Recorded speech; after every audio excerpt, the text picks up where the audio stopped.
Hey, hey, Do you have hey. proper modulation? I don't even know what that means. That's a. Oh my That's God, cute. you don't know what that's from? It sounds familiar, and the minute you say it, I'm like, yeah, duh. So Howard Stern fans will know Howard used to Oh, play this that's clip. why I didn't Yeah, know his that. father was like a radio technician, and he would bring him into New York, and this is what he would say. He would say like, "We are now testing proper modulation. We are testing our voices for proper modulation." And little Howard Stern goes to the microphone. He's like, "Hey, you're," like he says something loud in the microphone, and his father says, "I told you not to be stupid." I told you not to be stupid, you moron. So that was something that he played awesome. like all the time. I told you not to be stupid. Yeah, I can't believe you're a Howard Stern fan. Yeah, I mean, yeah. obviously, there's billions of Howard Stern fans across the world, so I am the minority. Yeah, I get it. 1990. I think it was because I was in college and I left home, and it was like me being naughty, like listening to this radio that was naughty. It was I'm like, different. Dad can't stop me. Yeah, I'm gonna do my thing.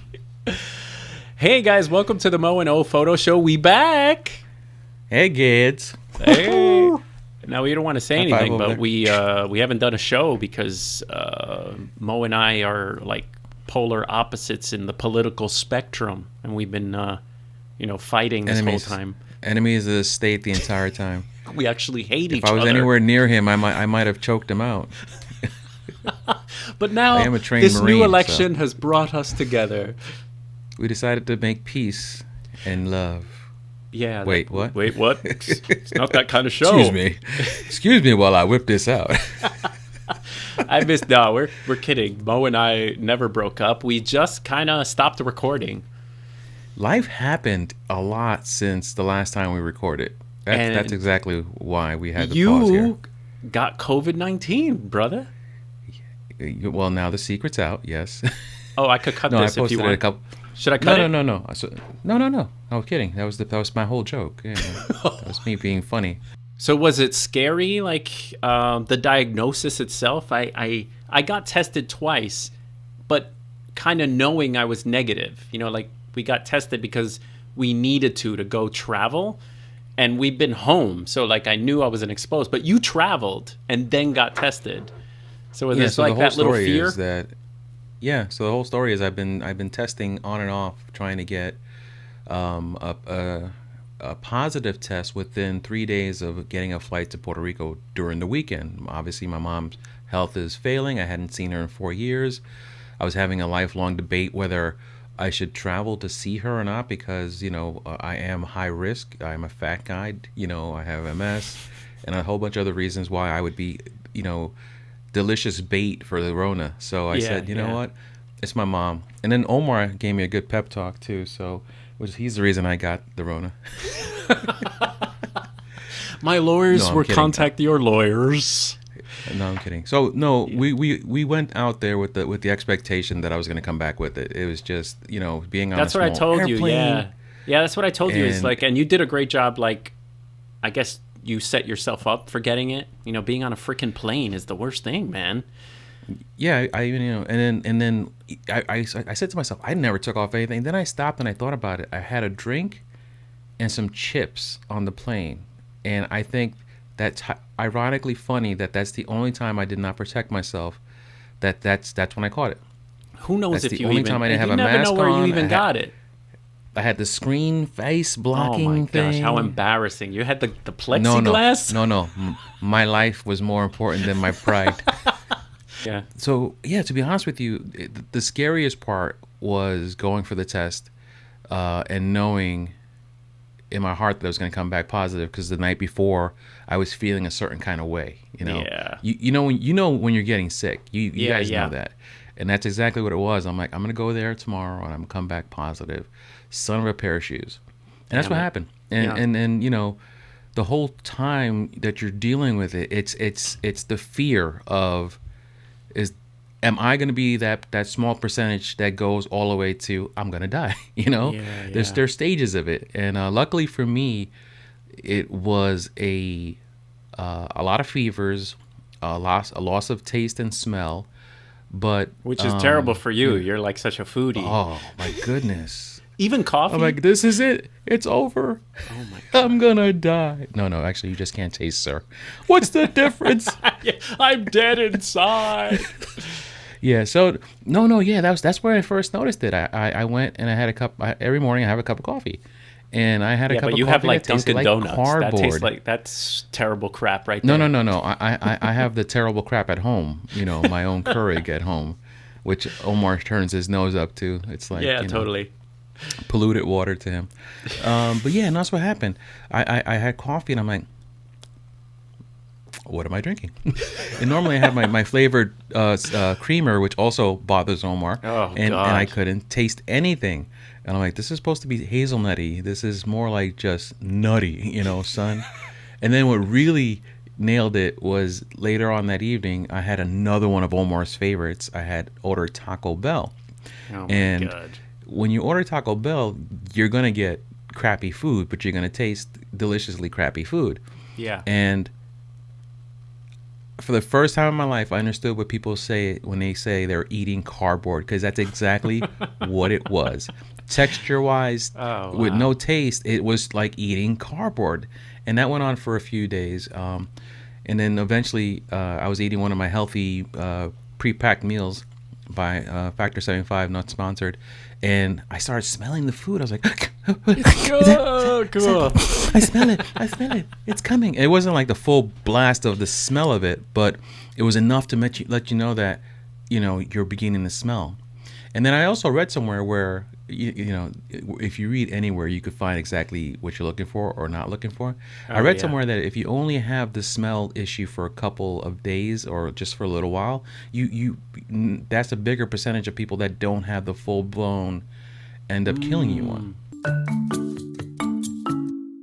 And today we're going to talk about, I don't know yet, because we're just warming back up into life. You know what? Yeah, exactly. We just said, let's not write anything. Let's just get the equipment on and record. And I want to thank some of you for giving us a little bit of a kick. There were some of you out there, they're like, when's the next episode coming out? Are you guys recording again? Honestly, Mo and I just like let it go and probably would have totally let it go. And we need that little kick, right? From people every now and then. It was nice. I was watching one of your videos, and I was going to comment something, and I read someone. It was one of your live chats. That's what it was. I was on one of your live chats, and someone goes, "Oh, there's Mo. When are you guys doing an episode already?" So I'm like, "Oh, that's nice." Yeah, it's We're totally almost nice. missed. And there's certain times we're like, oh yeah, we have that show we had. We were so good. We were good for like 2 years. And we loved, part of it is that this is hard. This whole Zoom thing, there isn't that connection. We can't feed off each other the same way. I remember the last podcast we did, there were a couple of jokes I made, but the Skype, like it didn't go through. Or like you made a Skype joke. died right in the middle. Yeah, it's delayed and it's like... And it seemed like we were being rude to each other. I'm like, no, we just didn't hear each other. That's all. Yeah. So anyway, a couple of things we could talk about, I guess, is maybe, the new year. There's always goals that people have in the new year. And I think this new year is completely different than others because I feel like this new year resolution, like most people were like, let's just survive 2021. Let's just get through it. But yeah, no, listen, my first goal being that I knew I was going to be in complete lockdown.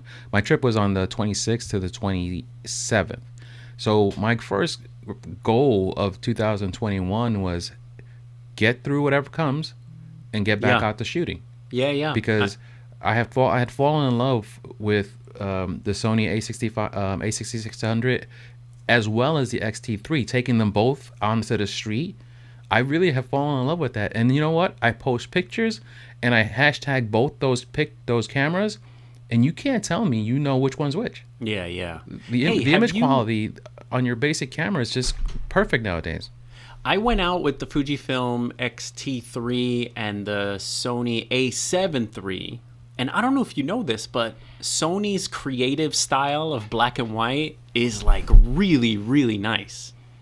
Yeah, I like it. I don't use it often, but I have popped it on there because when you first got into Fuji and I started trying to come out with you, I started using their creative style, and I like, it's very nice. It's not 100% in the same acros world, but you're not mad about it at all.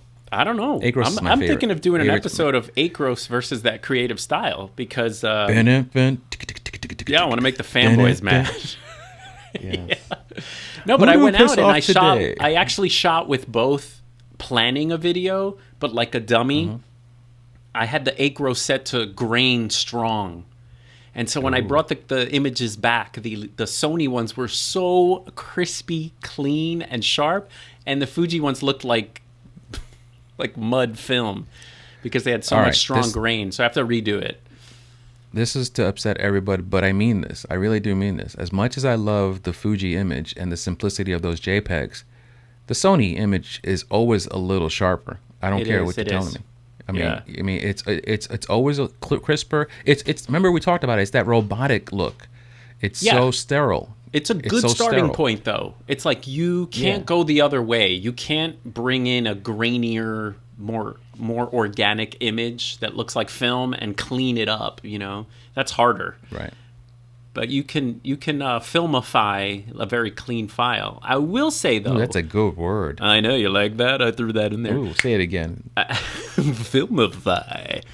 I will say though that if you do use Capture One, even the free version, the Fujifilm version of Capture One, and bring your RAWs in there, they look, if you got everything going on, if you got a very good, clean, crisp file, maybe you shot it at 5.6 or f8, it looks great in Capture One. And it makes me question sometimes using Lightroom for Fujifilm. You know, Lightroom is just so much easier because it's in our workflow. But when I go to Capture One, I drool over how sharp. They're Sony-ish, believe it or not. They're that sharp. So I downloaded the free Capture One, and I think my bigger problem is the fear of learning it. You know. Oh, it's a huge learning curve. Yeah, it's nothing like Lightroom. It's nothing like Picasso, the free one I used to use 3,000 years ago. You know, I remember that. It's completely something different. Where I've tried doing it, and I just like at the end of the day go, "What?" Yeah, I know. I've done it a bunch of times. I've even gone on trips where I only use Capture One, and I only do the basics. Like Capture One has the ability to use layers. Like you can add a layer on top and mask, dodge and burn, and like turn that layer off. If you watch the tutorials, Capture One is like the best. The best. Is that the editing free one program. though? The free one can do it. The free one can't do layers. too? No, the free one can't do layers. But I was going to say that the Capture One, when you first get Capture One, there's a way to make your Capture One look like Lightroom. They did it on purpose. There's a space. Yeah, they're called workspaces. Here you go. I always feel like I'm tech support for Moe. Like I'll suggest something and then Moe goes to his other computer. He's like, I'm going to try this. Let me see this. Yeah. But while you're trying that, I'll tell everyone. So if you jump onto Capture One, which is a little daunting at first, when you try to use it the first time, if you go to what's called workspaces, one of them is called, it can't say Lightroom by, the lawyers say you can't use Lightroom. So it says something like classic or something traditional, and it puts all the tools that Lightroom has on the right side. Okay, it's called under the Windows tab, and it's called, let me see, migration is the code word they use. Like you're migrating from Lightroom. That's the paid version. It's not on the free one. Oh, you see? Yeah. But what's cool about that is if you hit migration, it sets it up to look just like Lightroom. So you can jump in and it has white balance at the top, exposure, clarity. It has them all in order. Isn't that cool? So there is no workspace. My Windows just says, minimize. It says you're too cheap to buy the. When you go to Windows, it says stop being a cheap bastard. He's like, listen, we want to help you, right? But you got to help us. You put a little something in the coffers, and we give you what you need. Oh, if you click on it, it says, "Oh, I see you want workspaces." Right. We need some dough. They should have some kind of guilt. Remember in like Word, there was like the little paperclip guy that helps you. Yeah, a little paperclip. Yeah. So instead, they should have the guilt guy comes out like hey, Hey, I know what you're looking for. Love Capture One. It is a learning curve. I think if you're looking to buy into one, I would say buy Capture One because you're not in a subscription. Even though they have a subscription option, I think you can buy. I'm still using Capture One 12, and it works completely great with my old Fujifilm files. I don't know. I honestly, I go back and forth with that because with the photographer Adobe setup, the $10 a month, right? Think about how much Photoshop costs. Oh yeah, Straight up damn it, for I forgot everything. about that. Yeah, Photoshop costs like $700. It used to cost like $700. It was some ridiculous number. oh yeah, and you would get And the box set. Yeah, you're right. That's why I went with Lightroom first. Everyone's like, "You should do Photoshop." I'm like, "Listen, I'm just starting photography, dude. All right, I'm Picasso by Google. You know what I'm talking about?" Picasso. So when I did Lightroom, I'm like, you know what? For $60 and this ability to process all these photos at one time, as opposed to Photoshop, that's more for one at a time, specialized. I mean, there's people that are amazing at Photoshop that could edit just as fast as they were in Lightroom. That's not me though. You know? Yeah. So But they're editing one photo, which I would love to have that job where you just edit one photo all day and just be meticulous and stuff. But I'm working on like 500 photographs. So Lightroom it is. And the other thing I would say is the great thing about Lightroom is the cataloging. Like you can organize it just organizes your photographs Oh, yeah, via hard drive. exactly. Finding things is easier. Finding things is easy if you're smart and you keyword everything that you enter. You're Which never I gonna don't. lose Do you? it. For my street photography, everything gets labeled street photography. That's at great. least, Yeah, see, not me. And sometimes I try to add like Midtown, Hoboken. I've come to a realization during this Kirona induced timeout that, you know what, I have retired from professional photography. I don't look for work. When people ask me if I want to do something, I Listen. really debate. Do I want to do it? You know? I know. And Do if I you, want? I've I say you're enjoyed. liberated. Part of the reason that I started shooting Fujifilm was to find the love back in photography. Even though I love what I do, gosh, I feel so blessed that I can take photographs for people and get paid for it. I wasn't picking up my camera, so it was great that I still enjoy doing photography for me and going out and shooting like bird photography or street photography. I get like a high off that, and it's cool if you don't enjoy or aren't looking for work. Man, doing photography for fun is so much better. It is like I have a friend of mine who I don't want to say heavy set, but was a thicker young lady, right? And I always thought, like, you know what, we should do a photo shoot. We should do a photo shoot. And over the years, she just wasn't comfortable. She wasn't ready to do a photo shoot. She went on this miraculous 2020. I'm gonna isolate. Guess what? Since I'm isolating, I'm gonna go all out and be a better person. She now feels comfortable in her new look that she wants to do a photo shoot. And I told her whenever she's ready, my offer still stands. So I love the feeling of being able to shoot for projects now, the stuff I want to do. Yeah, and that you wanna occasionally do. and occasionally if there's a job out there, like I did a baby shoot a few months ago, and I did that, and I enjoyed that one too because it was for someone close to me. I was able to pick and choose when I want to do. So I have come to the realization, as far as a full-time LLC on the side, that's done. But I think I found my love again with the streets and these two cameras. Like if I pick up one or the other, I'm not upset about what I'm going to get, especially with the two lens styles I have on there. I have the 16 millimeter on both of them, right? On the A6600 as well as the Fuji. Wait, They're hold on. both Before you f1.5. jump into gear, I want to stay on track with what you just said, which is like finding your love finding your love for photography.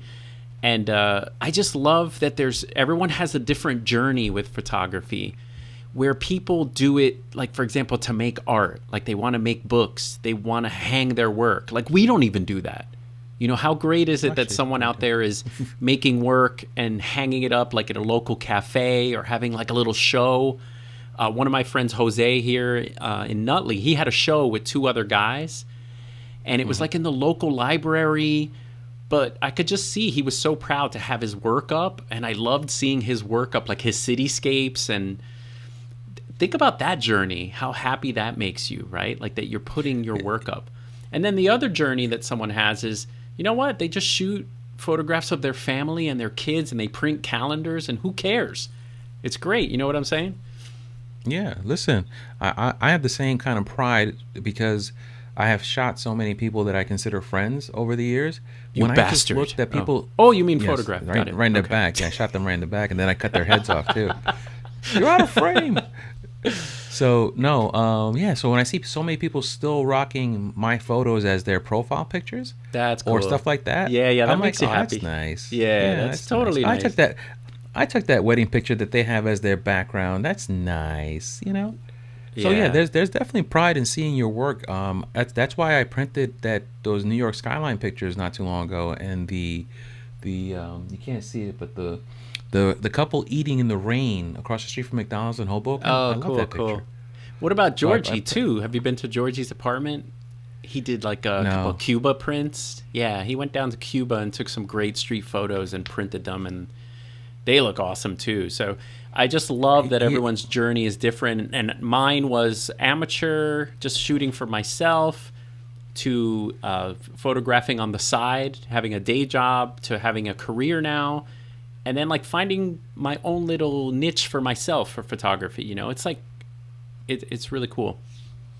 Hey, like this, and when you get on your bike and you do those little quick photo shoots with their bike and stuff like that, Yeah, that makes me that's so nice to see. happy. Yeah, right. Exactly. Like I could see it in your face when you even record those. You're like, oh, he's having yeah, fun. but to unveil Oh. the curtain a little bit, sometimes I've gone out and photographed with the intent of what you said, like to, you know, make a video, and it's just too forced. You know, I've done videos where they don't even see the light of day because I'm more struggling with like trying to produce something, and I just dump it all. Like, you know, I'm walking around like force. You ever hear like force positivity from YouTubers? I thought that for people to want to watch my videos, I would have to be happy. I would have to force positivity.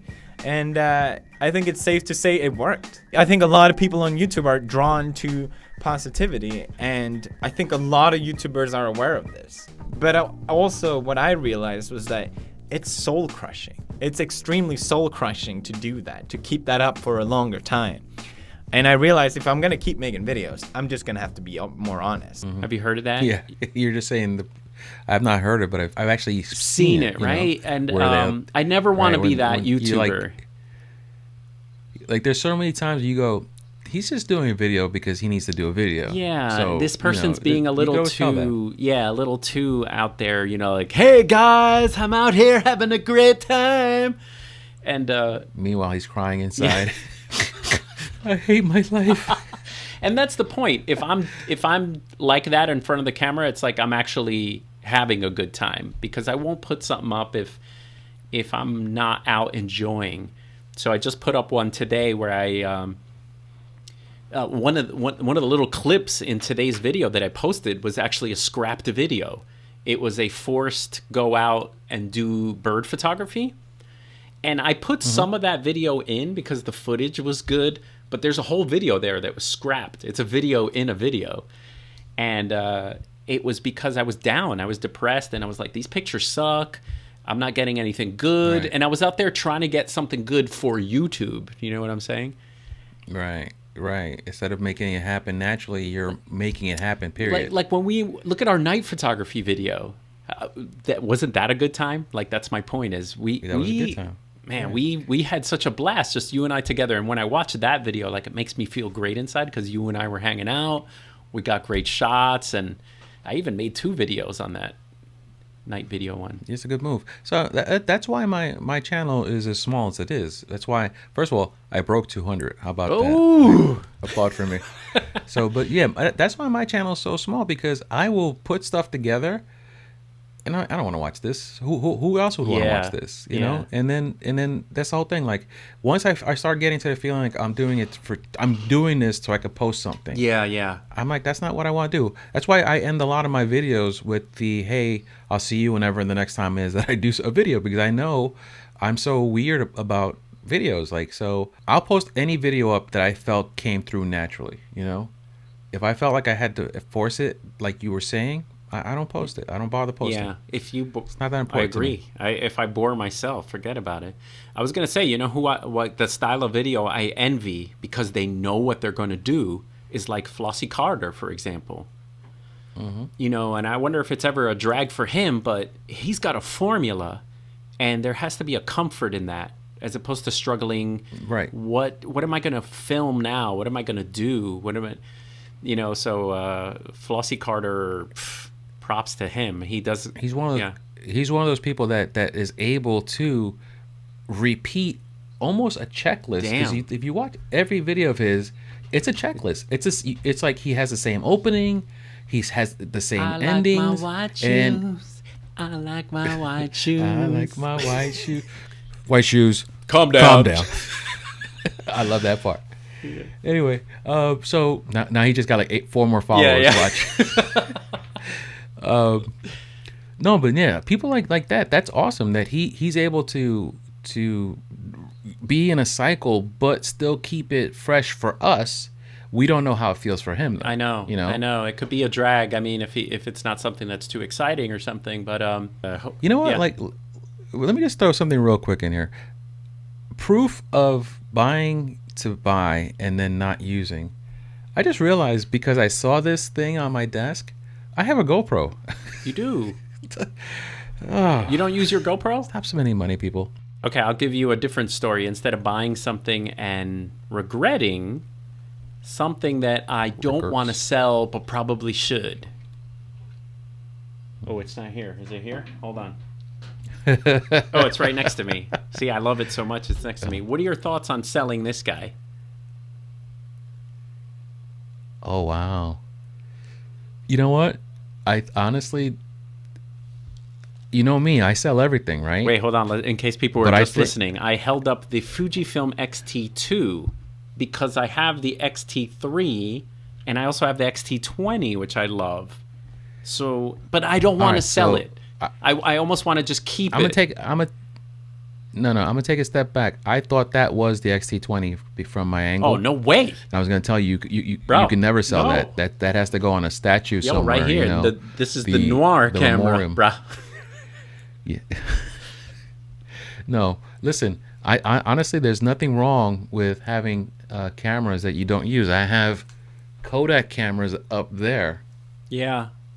and they're just for display purposes, obviously, because they're like from the 70s. you Yeah, know? I feel like I There's want nothing wrong. to keep the XT the 2 for its sensor. It's got a little bit of a different sensor. I don't know. I just don't want to sell it. It's in beautiful, perfect So condition. then make a shelf for it. I mean, look at this. Look, I'll show you the difference. Hold on. Right now, I'm showing the bottom. Look how new that looks. You see that? Right? You Yes. got it. See, I'm over here on the camera. Yeah, I see it. All right, and watch. Let me show you. I see it. Let me show you my XT20 here. Look. Que carajo. Mira eso. Fuera. Mira eso está I said that. brutal.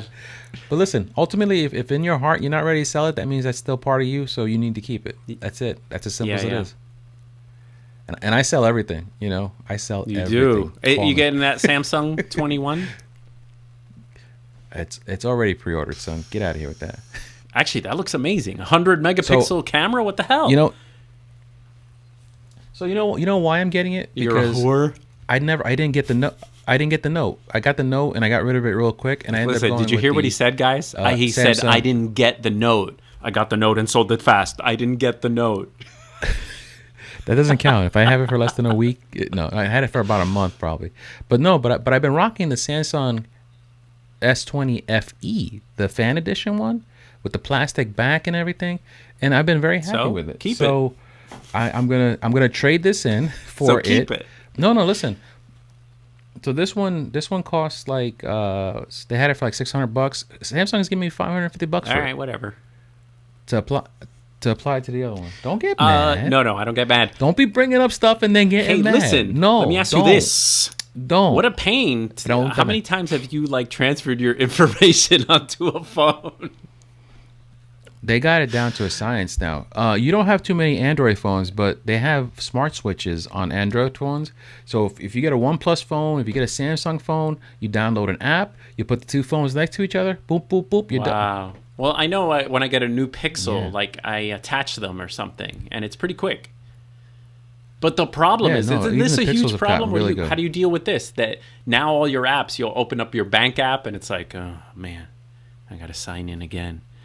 You know how I deal with that, Omar? I just type in my information. Que vagancia. Oh my So God, many how apps. lazy That's my can you least favorite get? thing about switching to a new phone. I'm like, oh boy, nothing. What's my Instagram And again? You've had what, 4 phones in the last 2 years? Yeah. Think about how many I phones know, I've had I in the last know. 2 years, and I'm not complaining. So why are you complaining? Suck it up, Buttercup. Yeah. All right, guys. We'll see you on the Okay. next one. I'm You reloaded. gotta like, you gotta share, you gotta comment if you want us to do more, because it doesn't seem like you guys care. You don't care. No one cares about us. Omar and I, we care about each other. That's But we what love it's you guys all about. anyway. All right, bro. You are on. Yes, you finally got the right side. All right. See you guys next time. Peace.